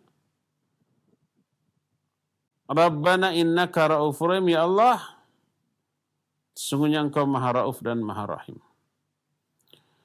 Jadi seorang mukmin sejak mulai diciptakan sampai akhir, sekalipun berjauhan hubungan nasab, berjauhan tempatnya, berjauhan waktu hidupnya, mereka adalah bersaudara yang saling mencintai, saling mendoakan kebaikan, dan yang generasi terkemudian mengikuti generasi sebelumnya, saling mendoakan satu sama lain dan memintakan ampun bagi saudaranya satu sama lain. Jadi inilah yang disebut dengan al-hubbu fillah wal bughdu fillah. Cinta karena Allah, benci karena Allah, dan itu cinta dan benci yang hakiki, yang benar. Semuanya didasarkan karena Allah Subhanahu wa ta'ala. Bukan karena hawa nafsu kita, bukan karena perasaan kita, karena perasaan kita benar-benar subjektif. Bisa salah, bisa benar. Kalau aturan Allah mutlak benarnya, karena bersumber dari yang maha benar, Allah Subhanahu wa ta'ala. Nah, amat disayangkan ada di antara beberapa muslim yang menyimpang dalam hal menunjukkan cinta dan benci kepada sesama manusia. Penyimpangan ini bukti nyata dari penyimpangan akidah mereka. Konsep dalam memahami akidah rukun iman yang benar ini menyimpang dan teraplikasi dalam bentuk sikap. Sehingga muncul fenomena bermualah dengan orang-orang kafir. Menunjukkan rasa suka, rasa cinta, rasa kagum kepada orang-orang kafir. Dan menunjukkan loyalitas kepada mereka dalam segala hal. Tanpa memandang agamanya. Apa sajakah fenomena bermualah dengan orang kafir tersebut? Ada beberapa bukti dari hal itu. Fenomena pertama adalah at-tashabbuh bihim fil malbas wal kalam wa ghairihima. Lianna tashabbuha bihim fil malbas wal kalam wa ghairihima yadullu ala mahabbatil mutasyabbih lil mutasyabbah bihi. Pertama, fenomena bermualah dengan orang kafir yang terlarang secara syar'i adalah tasyabbuh kepada orang kafir, meniru-niru, menyerupai orang kafir dalam hal berpakaian, dalam hal berbicara, dan yang lain-lainnya. Yang menjadi ciri khas orang kafir. Karena tasyabbuh dengan mereka dalam hal tadi menunjukkan rasa suka, rasa cinta, rasa kagum mereka kepada yang ditirunya. Dan ini terlarang. Maka Nabi SAW bersabda, "Man tashabbaha biqaumin fahuwa minhum." Siapa orang yang menyerupai suatu kaum, orang itu termasuk kaum tersebut. Hadis tersebut diterima dari Ibnu Umar radhiyallahu anhuma, diriwayatkan oleh Imam Abu Daud dalam kitab Sunannya dan juga rawi-rawi hadis yang lain selain Imam Abu Daud. Oleh karena itu diharamkan bertasyabuh dengan orang-orang kafir dalam hal yang sudah menjadi ciri khas dari orang kafir tersebut. Kebiasaan, ibadah, akhlak, karakter, penampilan, berpakaian, gaya hidup yang menjadi ciri khas orang kafir. Seperti umpamanya dicukurnya jenggot dan dipanjangkannya kumis. Seperti berbicara dengan logat mereka kecuali memang diperlukan. Seperti dalam hal berpakaian, dalam hal makan, minum, dan yang lain-lain yang menjadi ciri khas orang-orang kafir. Kecuali kalau hal itu tidak lagi menjadi ciri khas orang-orang kafir, maka dibolehkan. Seperti umpamanya kita menggunakan internet, menggunakan HP, menggunakan IT, teknologi, memang penemunya orang kafir. Mobil, pesawat, dan alat-alat canggih itu rata-rata orang kafir. Tapi itu tidak menjadi ciri khas mereka. Tidak menjadi bagian dari ritual agama mereka. Itu urusan dunia mereka. Maka itu bukan tasyabbuh. Karena bukan menjadi ciri khas mereka. Jangan salah menerapkan, kalau memang tidak boleh bertasyabuh dengan orang kafir, jangan pakai HP. Jangan pakai TV, jangan pakai internet. Itu semuanya dari orang kafir. Keliru dia. Yang dimaksud yang terlarang bertasyabuh atau meniru itu adalah yang menjadi ciri khas mereka. Baik dalam berpakaian, berpenampilan, dan yang lain-lain. Inilah fenomena yang pertama, tasyabbuh, meniru-niru sesuatu yang menjadi ciri khas orang kafir dalam hal apapun. Kedua, fenomena kedua adalah al-iqamatu fi biladihim wa adamul intiqali minha ila baladil muslimin li ajl firar bid-din. Kedua, fenomena kedua, bukti bermualah dengan orang kafir yang terlarang adalah tinggal di negeri mereka. Di negeri yang nyata-nyata kafir, penguasanya kafir, aturannya kafir, semua kebiasaannya kafir, dan tidak pindah, tidak hijrah ke negeri kaum muslimin demi menyelamatkan agamanya. Karena esensi dari hijrah itu adalah ini. Dengan tujuan ini, hijrah itu untuk menyelamatkan agama. Maka kalau agama kita tidak selamat kalau tinggal di negeri kafir, jangan tinggal di sana. Selama kita mampu pindah. Hijrah seperti itu wajib bagi setiap muslim. Karena tinggal di negeri kafir kadang-kadang mengkondisikan kita untuk bermualah, mencintai, menyayangi orang-orang kafir. Sehingga banyak tinggalnya seorang muslim di negeri kafir menjadi penyebab mereka itu murtad dari Islam, bahkan berbalik menjadi membenci Islam. Berdasarkan hal itulah maka siapa yang mampu hijrah wajib hijrah. Dan dahulu kewajiban hijrah itu ditekankan oleh Allah dalam Al-Quran. Siapa yang tidak mau hijrah, tidak mau pindah dari negeri kafir ke negeri kaum muslimin, dihukumi dosa. Diancam dengan azab. Allah subhanahu wa ta'ala juga berfirman dalam surah An-Nisa ayat 97 sampai 99, Innal ladzina tawaffahumul malaikatu zalimi anfusihim qalu fima kuntum qalu kunna mustad'afina fil ard qalu alam takun arullahi wasi'atan fatuhajiru fiha faulaika ma'wahum jahannam wa sa'at masira illal mustad'afina minar rijali wan nisa'i wal wildan la yastati'una hilatan wa la yahtaduna sabila faulaika asallahu an ya'fu anhum wa kana Allahu ghafurur rahim. Sesungguhnya orang-orang yang diwafatkan oleh para malaikat dalam keadaan sedang mendolimi diri sendiri, tidak hijrah, tetap tinggal di Mekah, mati dalam keadaan tidak hijrah, walaupun dia muslim. Oleh Al-Quran disebut sedang mendolimi diri sendiri. Mereka nanti akan ditanya oleh para malaikat, bagaimana kematian kamu?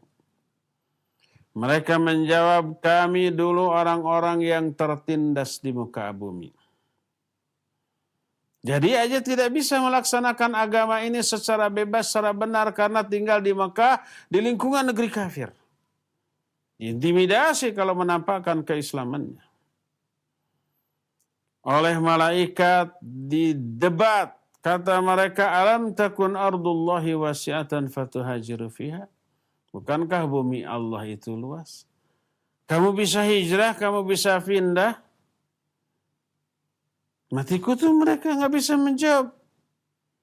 Mereka lah orang-orang yang tempatnya di neraka jahanam dan itulah seburuk-buruk tempat kembali. Kecuali bagi orang-orang yang lemah, baik laki-laki, wanita ataupun anak-anak, laki-laki yang sakit atau laki-laki yang cacat atau laki-laki yang sudah tua, nggak bisa menempuh perjalanan jauh Makkah Madinah.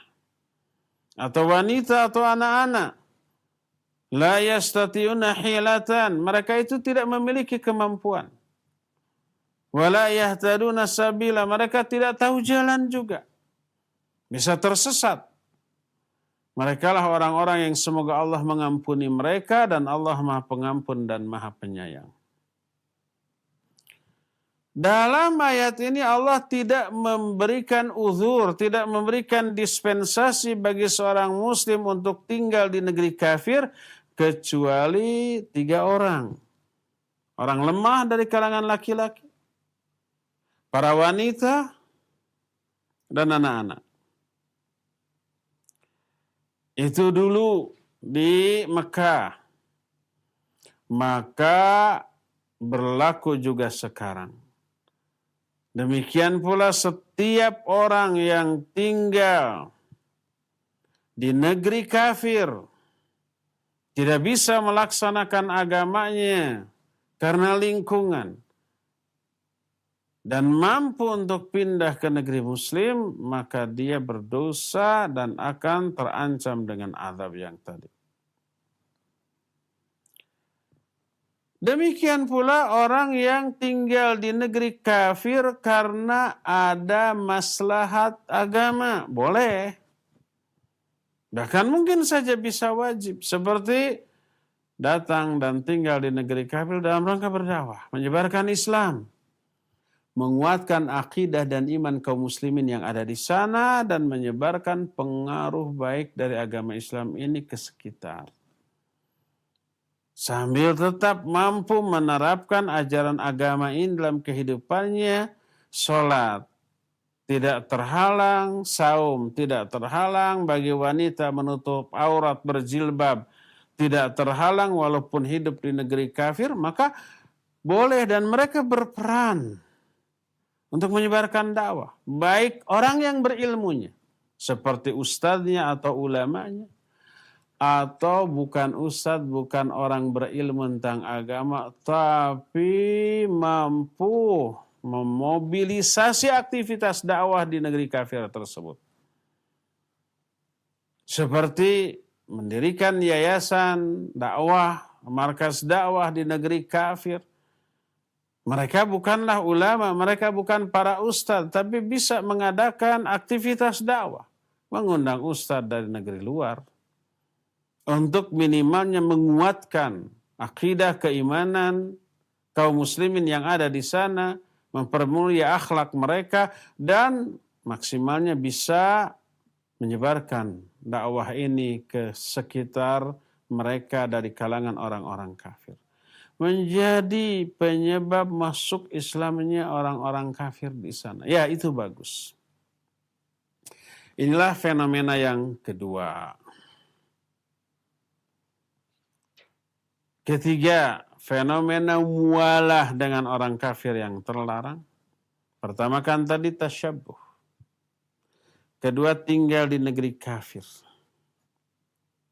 Ada kekecualian. Sekarang ketiga, wa min madhahiri muwalatil kuffar as-safaru ila biladihim. Di antara fenomena bermualah, berkasih sayang, menunjukkan loyalitas kepada orang kafir yang terlarang adalah safar, pergi ke negeri kafir. Kalau tadi yang kedua tinggal kan, menetap, punya iqamah, punya ID card, punya izin tinggal. Nah, sekarang yang ketiga mah berkunjung ke negeri kafir hanya dalam rangka wisata. Hanya dalam rangka liburan, bersenang-senang, dan yang sejenisnya. Hukum asal safar atau pergi ke negeri kafir diharamkan. Kecuali kalau ada kepentingan yang daruri, yang emergensi. Seperti berobat yang cara pengobatannya hanya ada di negeri kafir, di negeri kaum muslimin tidak ada. Atau bisnis boleh, selama bisnisnya halal. Atau mempelajari ilmu dunia tertentu yang hanya ada di negeri kafir tersebut yang bermanfaat bagi Islam dan kaum muslimin. Maka boleh pergi ke sana sesuai dengan kebutuhan selama yang dibutuhkan.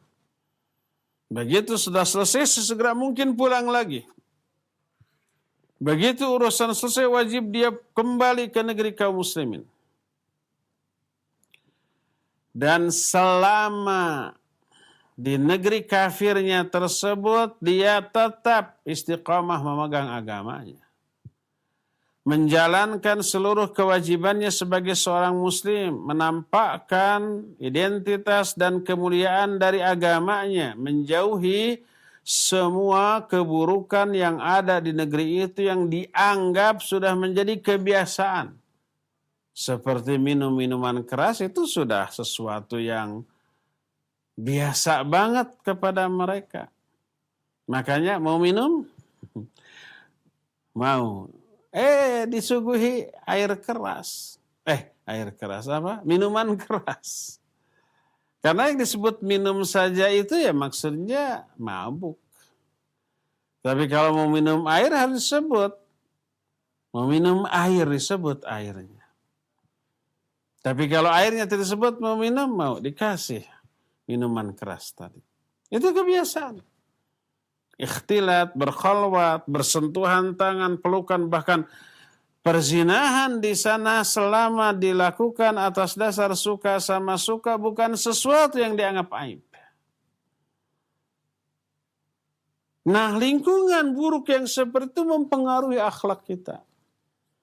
Mempengaruhi juga kepada keimanan kita. Kalau kurang kuat iman, bisa luntur ini iman dan kita bisa larut ke dalam kebiasaan buruk mereka.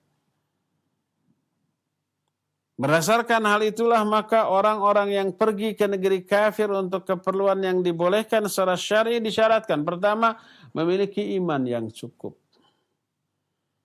Untuk bisa mempertahankan diri dari semua godaan yang ada di sana. Kedua, memiliki ilmu yang juga cukup. Dua hal minimalnya, ilmu akidah dan ilmu fiqih. Ilmu akidah untuk apa? Untuk menolak syubhat-syubhat yang mungkin datang. Dari orang-orang kafir di sekitar kita nanti di sana. Walaupun kedatangan kita ke sana bukan untuk urusan agama, tapi murni untuk urusan dunia. Tapi kadang-kadang ada celetukan dari mereka mempertanyakan beberapa hal tentang agama kita. Ilmu nggak cukup, ditanya nggak bisa jawab. Akhirnya apa yang terjadi? Yang terjadi kita yang goyah iman. Iya ya. Omongan mereka benar ya. Kepikiran gitu. Saya pernah memperoleh pertanyaan dari orang yang hidup di negeri kafir. Ustaz, saya pernah ditanya kawan ya tentang masalah yang sangat prinsip, sangat fundamental, menjadi fondasi dalam ajaran kita. Saya nggak bisa jawab, Ustaz. Dan saya ditertawakan. Gimana saya menjawabnya? Pertanyaannya begini, bahwa untuk masuk Islam itu kan harus bersaksi. Syahadat itu persaksian. Sedangkan dalam ilmu hukum, orang yang bersaksi itu harus melihat kejadian peristiwa yang disaksikan. Kalau tidak melihat kejadian itu saksi palsu bisa dipidana loh. Kita bersyahadat menyaksikan tentang Allah yang tidak terlihat, tidak terindrai, tidak tertangkap oleh panca indera, maka nggak bisa diterima itu persaksian. Kita mengatakan asyhadu an la ilaha illallah wa asyhadu anna Muhammadar Rasulullah, menyaksikan dua. Pertama Allah, yang kedua Muhammad. Dua-duanya tidak bisa kita lihat. Nabi Muhammad SAW sudah meninggal, sudah tidak ada. Dalam ilmu hukum, hukum pidana, hukum perdata yang mereka pelajari, itu persaksian palsu dan merupakan tindak kriminal yang bisa dipidana. Maka seluruh kaum muslimin memberikan persaksian palsu atas keimanan mereka.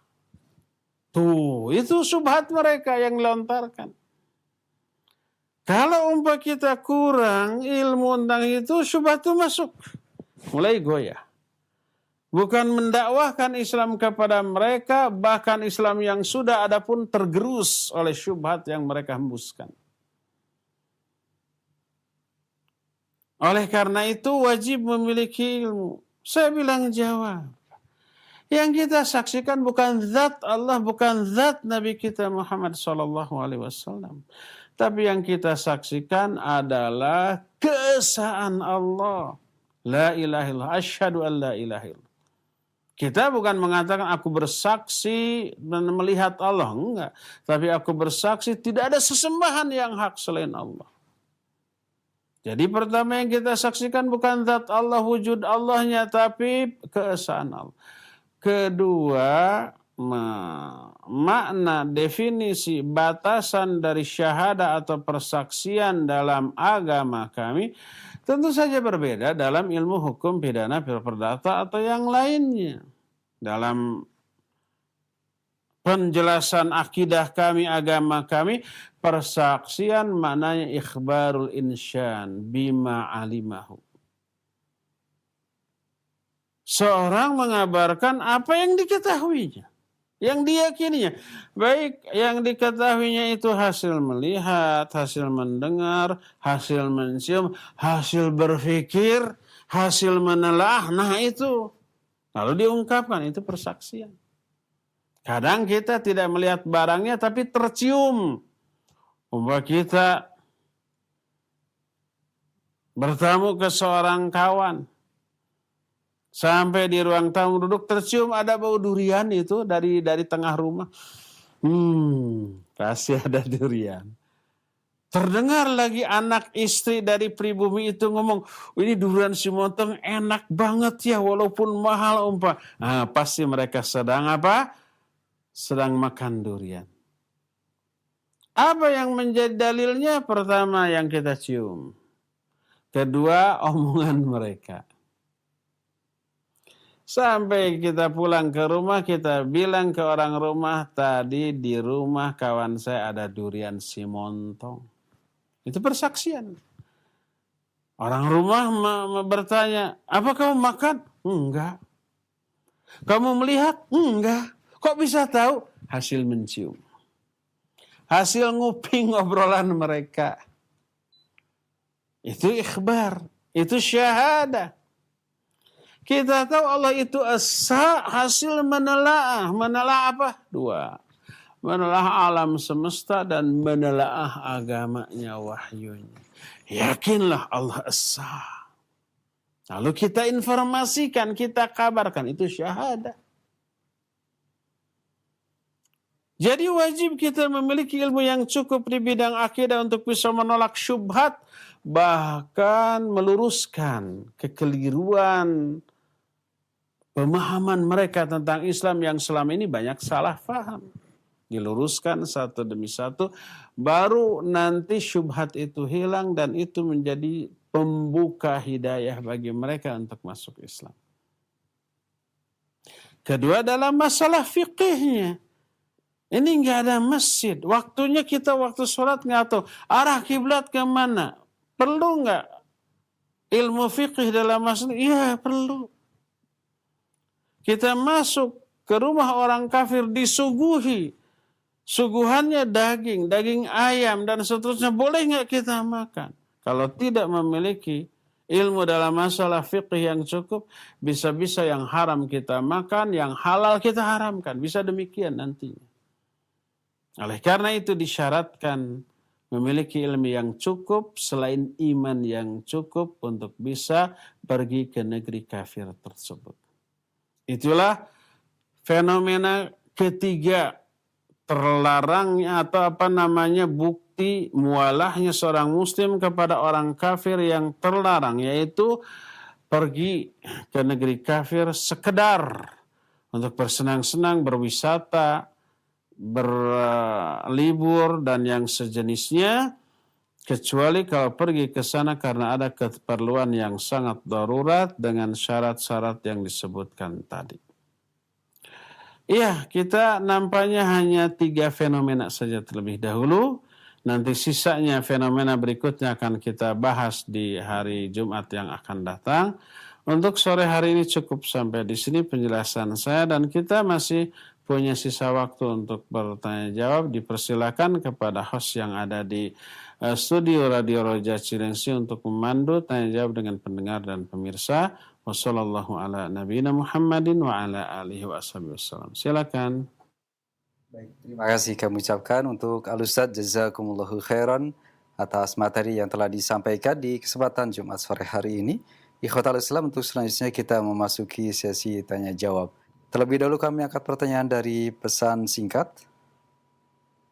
Nah, Assalamualaikum warahmatullahi wabarakatuh. Ustadz, Mohon penjelasannya terkait dengan hukum menuntut ilmu dunia kepada orang kafir di negeri kafir. Apakah ada rukhsah atau diperbolehkan bagi kita? Mohon nasihat dan penjelasannya. Jazakallahu khairan, barakallahu fiik. Taib, wa jazakallahu khairan wa fika barakallah. Taib. Penanya menyatakan, boleh nggak kita belajar ilmu dunia ke negeri orang kafir? Sudah disinggung tadi. Dibolehkan pergi ke negeri kafir untuk mempelajari ilmu dunia, bila ilmu dunia tersebut tidak didapati di negeri kaum muslimin. Itu yang pertama. Yang kedua, ilmu dunia tersebut betul-betul bermanfaat bagi Islam dan kaum muslimin. Seperti ilmu sains, ilmu teknologi, seluruh Islam dan kaum muslim membutuhkan itu. Yang apabila kaum muslimin tidak menguasai itu, bisa dijajah terus. Dari segala segi, ekonominya, politiknya, bahkan kekuasaannya. Oleh karena itulah maka mempelajari ilmu dunia yang sangat dibutuhkan bisa fardu kifayah hukumnya. Apabila ada seorang di kalangan kaum muslim yang sudah bisa mempelajarinya, maka gugurlah kewajiban bagi yang lainnya. Maka mempelajari ilmu dunia seperti itu di negeri kafir dibolehkan. Dengan dua syarat tadi. Syarat yang pertama, imannya cukup. Dan selama di sana dia harus tetap mengecas imannya tersebut. Karena bisa melemah, HP aja bisa melemah. Dicas lagi. Bagaimana ngecasnya? Sekarang gampang. Adakan pengajian-pengajian di negeri kafir tersebut yang dipandu oleh ustadz yang berkompeten atau minimalnya ikut grup di media sosial. Yang isinya tanya jawab tentang Islam, bisa membuka channel dakwah, YouTube Facebook atau Instagram, Twitter atau yang lain-lainnya. Tetap ngaji tetap.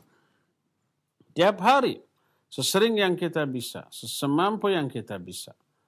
Ya, tetap baca Al-Quran, tetap berdoa, tetap jaga makanan-makanan dari hal yang Allah haramkan, tetap jaga perilaku kita dari apa yang Allah haramkan selama di sananya. Ya, tetap mengupgrade iman kita dan ilmu kita selama di sana. Adapun apabila pertama ilmu dunia tersebut bisa dipelajari di negeri kaum muslimin, maka tidak boleh pergi ke negeri kafir. Karena tidak menjadi uzur. Karena ada ilmu tersebut di negeri kaum muslimin pun. Kedua, selain itu umpamanya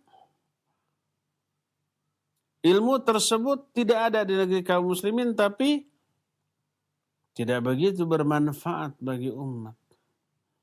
Seperti umpamanya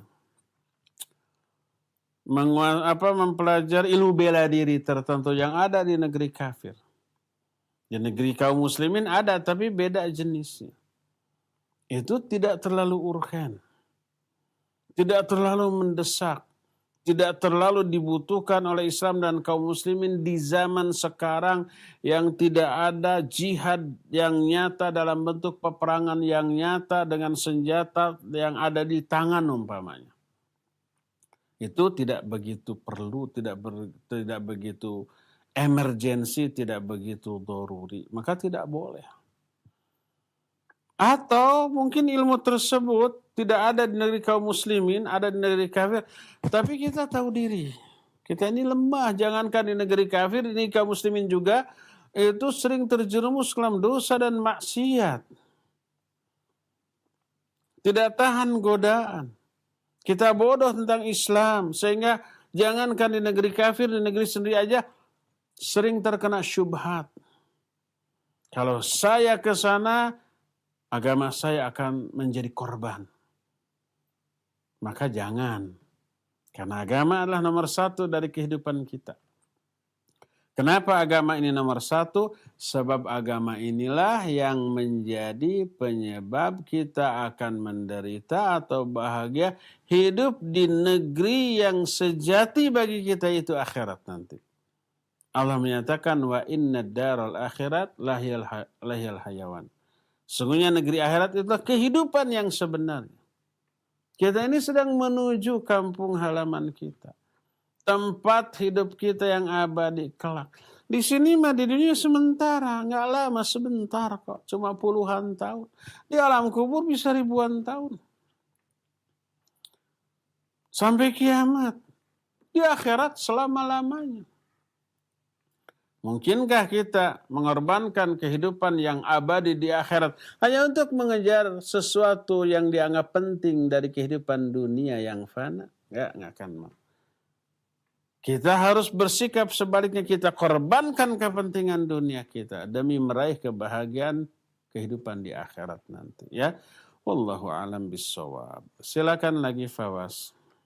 Terima kasih atas jawaban dan nasihat Al-Ustadz. Barakallahu fiik. Selanjutnya dari pesan singkat kedua dari Saudara Abdurrahman di Depok. Assalamualaikum warahmatullahi wabarakatuh. Ustadz, mohon penjelasannya, apakah bekerja dengan orang-orang non-muslim kemudian memberikan totalitas dalam bekerja termasuk dalam perkara tolong-menolong dengan non-muslim yang masuk dalam bahasan yang Ustaz sampaikan tadi.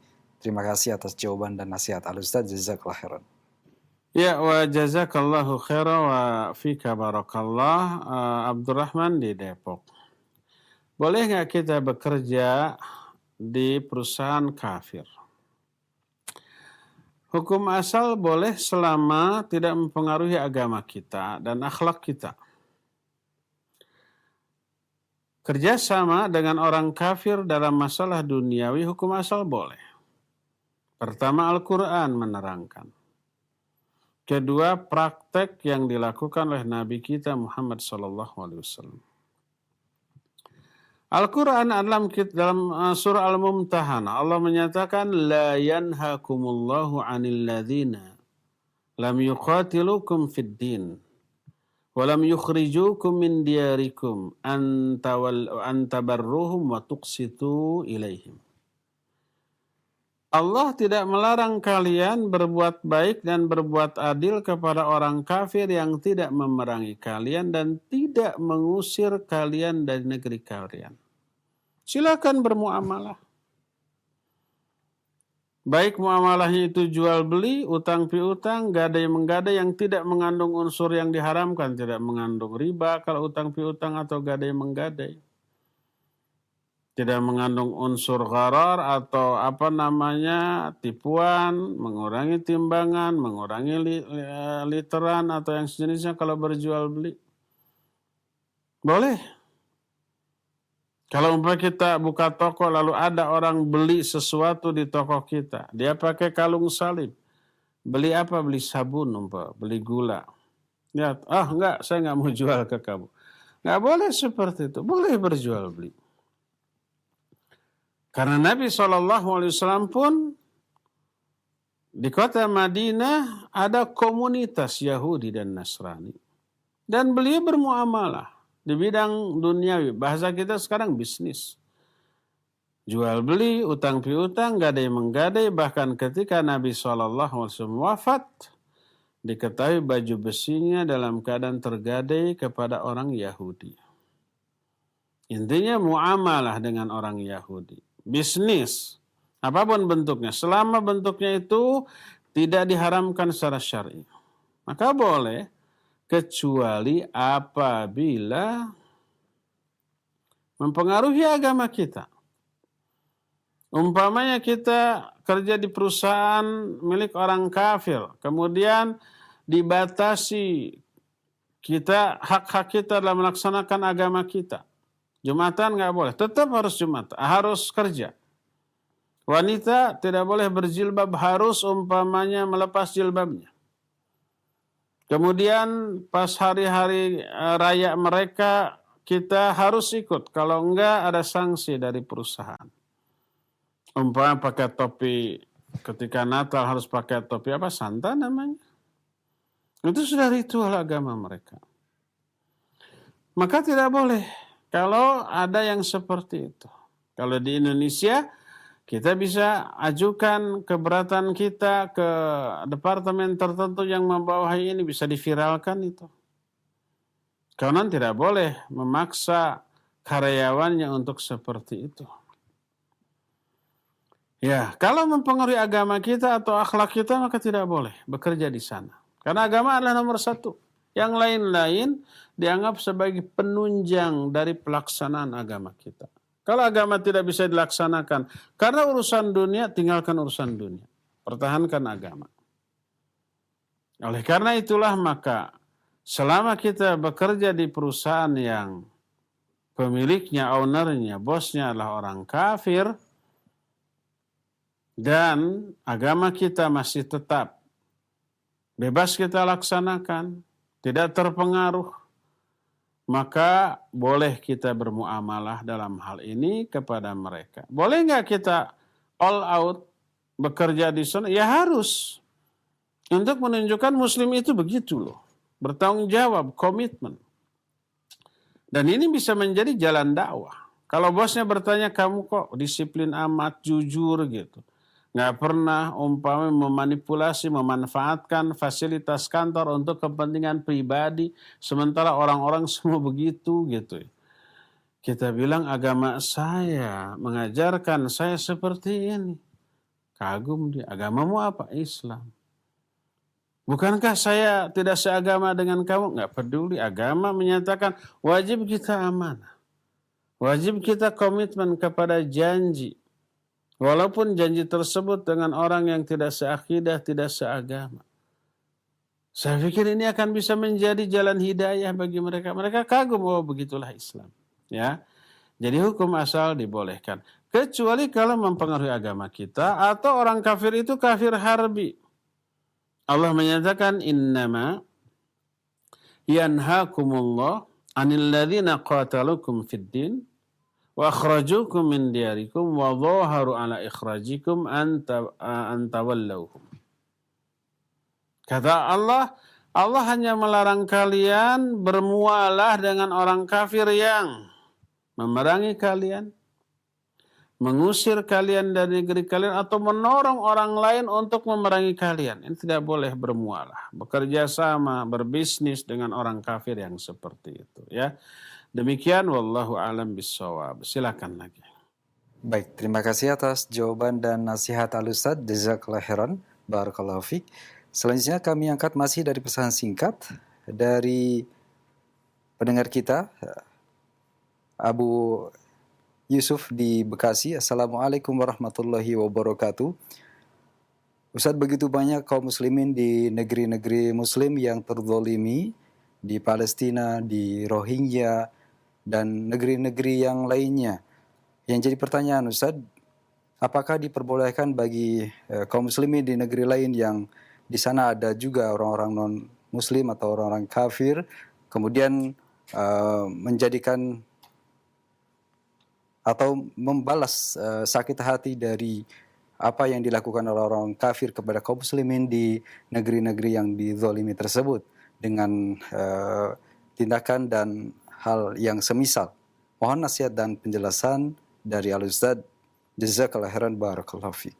Wa jazakallahu khairan wa fika barakallah. Iya.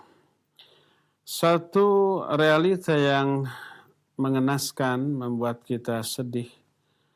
Saudara-saudara kita di negeri lain, minoritas, hidup di negeri kafir yang mayoritas, yang dominan. Itu selalu begitu. Di saat kaum muslimin minoritas, pasti akan ditekan, diintimidasi, diteror, dipojokkan, dibelenggu, dibatasi hak-haknya, dan dunia tidak peduli. Tapi di saat kaum muslim di sebuah negeri itu mayoritas dan orang kafirnya minoritas, si minoritas itu jauh lebih vokal daripada muslim yang mayoritas. Kadang-kadang yang minoritas bisa menguasai yang mayoritas dari beberapa aspek yang sangat-sangat potensial. Aspek ekonominya, aspek politiknya, aspek medianya, aspek sosialnya, dan seterusnya. Ada nggak sebuah negeri yang mayoritas muslim, tapi orang muslim tertekan di sana? Ada. Penguasanya muslim, ya muslim. Agama nama. Tapi dikuasai oleh orang-orang kafir. Kalau ada kasus orang kafir sedikit diintimidasi, viral ke seluruh dunia. Disalahkanlah orang muslim yang menzalimi tersebut. Tapi sebaliknya kalau ada orang muslim yang dizalimi oleh orang kafir, disalahkan orang muslim.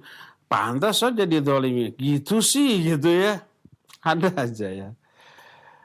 Ini apalagi di negeri kafir ada muslim yang minoritas. Dibelenggu hak-haknya, diintimidasi, diteror, dan seterusnya. Boleh nggak kita membalas kepada mereka? Kalau membalasnya kepada si pelaku ya boleh. Tapi kan nggak bisa. Penguasa yang kafir di sana kita balas dari sini nggak bisa. Kalau membalasnya dilampiaskan kepada orang kafir yang ada di sini yang tidak berbuat jahat seperti itu ya nggak boleh. Yang jahatnya orang kafir di sana, masa kita lampiaskan balasannya kepada orang kafir yang ada di sini? Tidak boleh. Dosa mereka tidak ditanggung oleh orang kafir yang ada di sini. Nggak boleh kita hukum mereka karena kesalahan sesama kafir di negeri yang lain, nggak boleh. Jangankan orang lain, ajaran Islam saja sudah melarang. Membalasnya kepada si pelaku ya boleh. Tapi kalau membalasnya kepada bukan pelakunya, kadang-kadang orang kafir yang ada di sini pun tidak setuju terhadap kejahatan seagamanya di sana kepada kaum muslimin. Kadang-kadang begitu. Minimal secara zahir kita mendengar begitu. Betapa banyaknya orang yang beragama non-muslim di sini ikut mengutuk pembantaian yang dilakukan oleh negeri kafir kepada minoritas muslim yang ada di negeri tersebut. Ikut mengutuk, ya. Ikut menyesalkan, ya. Entah apa pura-pura, hanya apa bersifat politis, itu urusan hati mereka, niat mereka dengan Allah. Kita hanya menghukumi zahir dari yang kita lihat. Fahkum bidzawahirikum wa la tahkum bisarairikum. Hukumi berdasarkan aspek zahirnya dan jangan dihukumi berdasarkan aspek batinnya. Enggak. Walhasil tidak boleh kita melampiaskan pembalasan atas penderitaan saudara kita di sana, lalu kita lampiaskan dengan cara mendolimi orang kafir minoritas yang ada di negeri kita, maka sama sekali tidak boleh. Ya, wallahu a'lam bishawab. Cukup sampai di sini. Insyaallah kita akan jumpa kembali di hari Jumat yang akan datang. Subhanakallahumma bihamdik, asyhadu an la ilaha illa anta, astaghfiruka wa atubu ilaik, walhamdulillahi rabbil alamin, wa sallallahu ala nabiyina Muhammadin wa ala alihi wa sahbihi wasallam. Wassalamualaikum warahmatullahi wabarakatuh.